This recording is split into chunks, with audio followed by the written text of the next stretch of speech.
Okay, what I got going on today is a 2013 Ford Explorer. The rack and pinion on these are electric. See right there. They're, from what I found out, it's pretty common for them to go bad. This one's making a roaring noise, and I've heard some of them, they'll actually lock up and cause the driver not to be able to steer and cause them to wreck. This one thankfully didn't do that.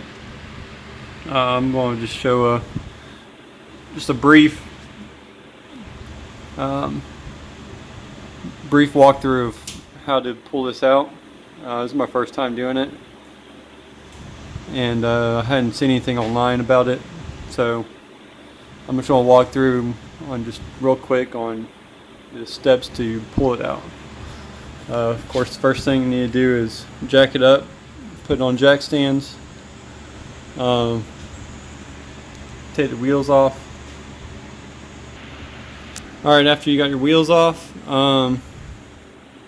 the first thing I did was I took the exhaust off from the catalytic converters, and I'm guessing it's the resonator right there. See, it bolts on right there, or it's like a, I guess they call it a slip joint or something. I'm not really sure, but go ahead and show you.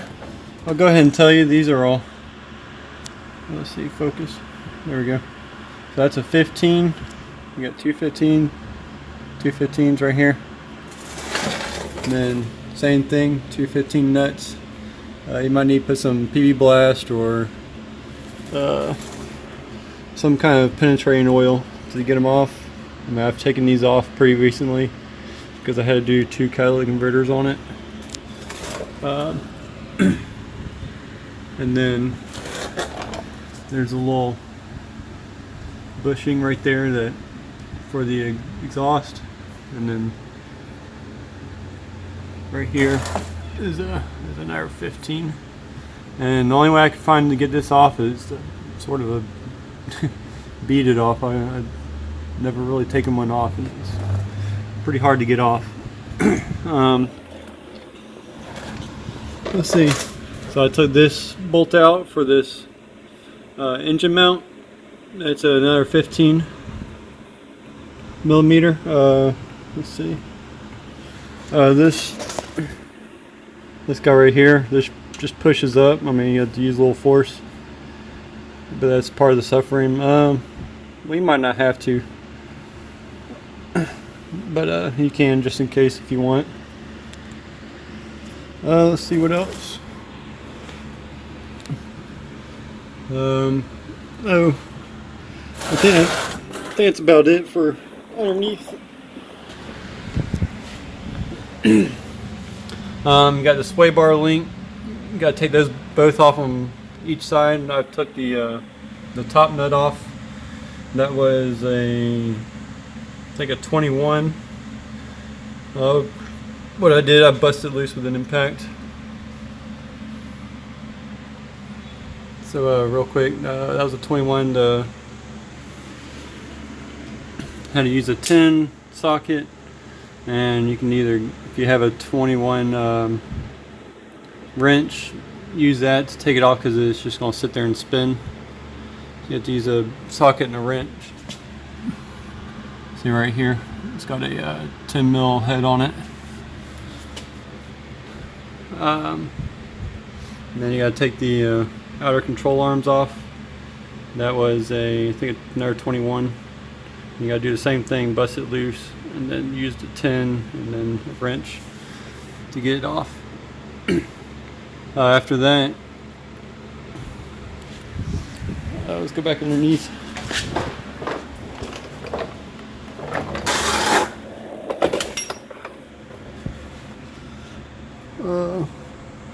You got a 10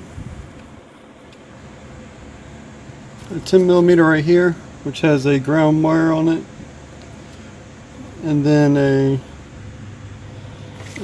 2 clips for the rack itself that you got to take off. Those come off. Then this goes to your steering wheel. That's a 10mm bolt, and it just slides right off. Let's see, you can see it right there. It just slides right off.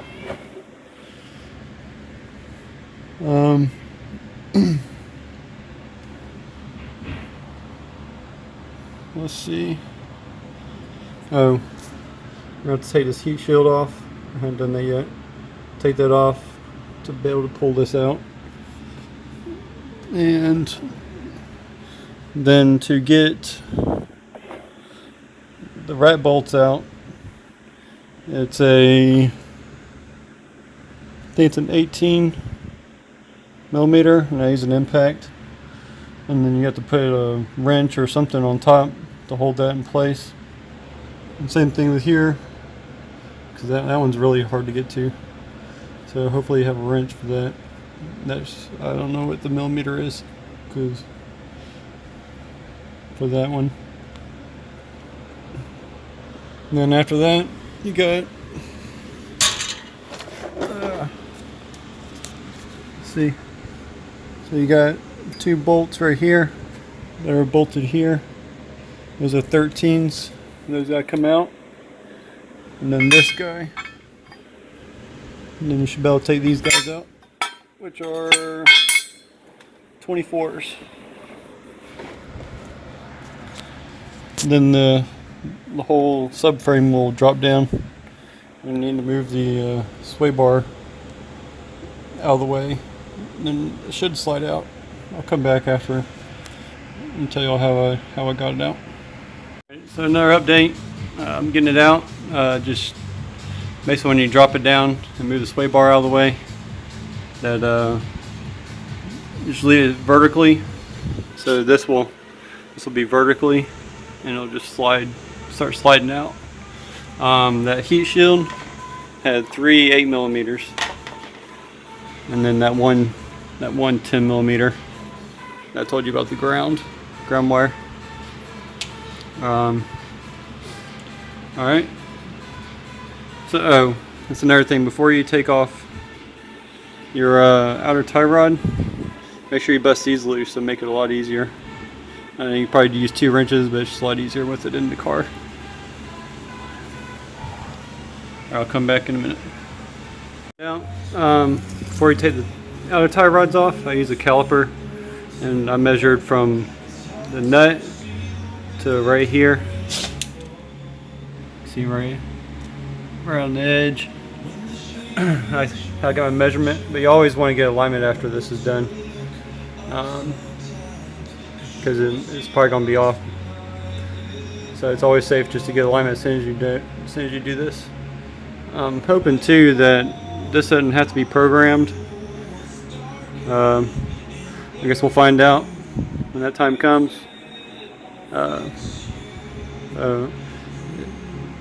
That's about it. So I'm gonna get these swapped over to the new one. Here's the new one, and then we'll start putting it back together. Got everything swapped over to the new one. One thing to do before you do all that is to check and make sure your part is right. Make sure your plugs are right, and make sure this, I guess the input shaft, I'm not sure. Make sure the shaft is aligned right. It only goes one way in, but it's better to have your steering wheel straight and to have this to where it aligns with the steering wheel, just to make it easier to put in. So I'm gonna go ahead and put it back in. Alright, got it in there. I put my sway bar back down because it's up here. Like I said, you gotta do that to get it out. Go ahead and put your heat shield back on, the 3 8mm. I went ahead and put the long bolts for the rack and pinion. I got those 2 in, just thread it in a little bit. And you're going to use a jack to jack this up to get to the right height. or to jack it up so you can put the bolts back into the subframe. So I'm gonna go ahead and do that and come back. All right, got everything hooked back up. Back up. If I just backed. Yeah, this one was a little messed up. Someone broke off the bolt in here, so I can't reuse that. I'm not gonna try to extract it or nothing. I just put the ground wire that was here and put it here. And same thing with this. This was stripped out, so I had to put a nut behind this. Makes no sense. But oh well, I had to make do. Got all that hooked back up. Got that little clip right there back in. Now it's time to do the sway bar link and the outer tie rods. Put this back on. Put the tires back on. Oh yeah, that's another thing I forgot. I did unhook the battery just in case. So that's unhooked. So I'll hook that back up after I'm done. And we'll fire it up and see what she does. Forgot to mention we gotta do the exhaust. Put the exhaust back in.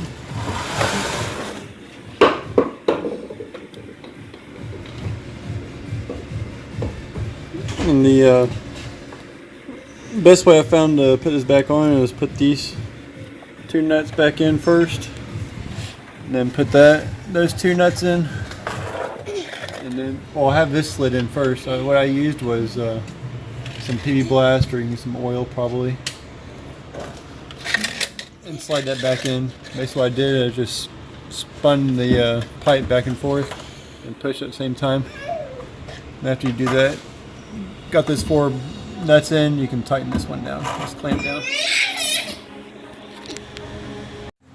Alright, got it back on the ground, and everything tightened up.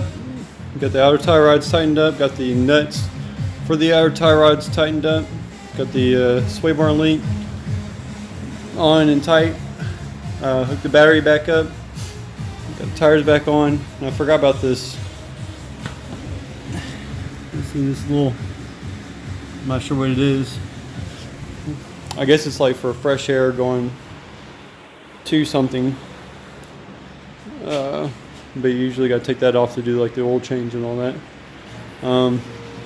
I did already fire it up before I put the outer tie rods on and the sway bar link, just to, before I tightened them, just to make sure everything was good.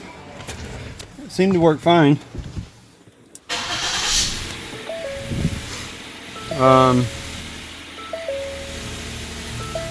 Let's see. Turn the air on, I'm hot.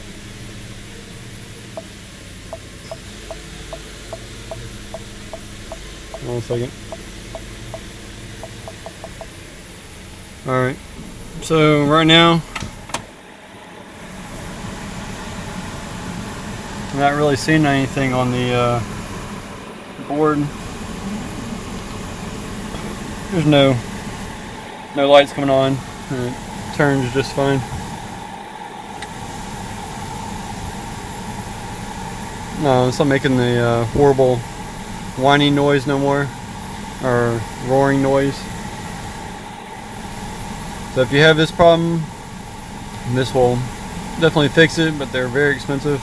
This is the cheapest one I found on eBay. I think we paid basically $500. It was $494 or something like that. That was the cheapest one without having to ship the old one back for a core charge. So I mean, I'm hoping this is a good unit and won't fail anytime soon. If you like this video, just hit a like and leave a comment if you got any questions. I'll answer as soon as I can. Besides that, I mean, like I said, it's working just fine.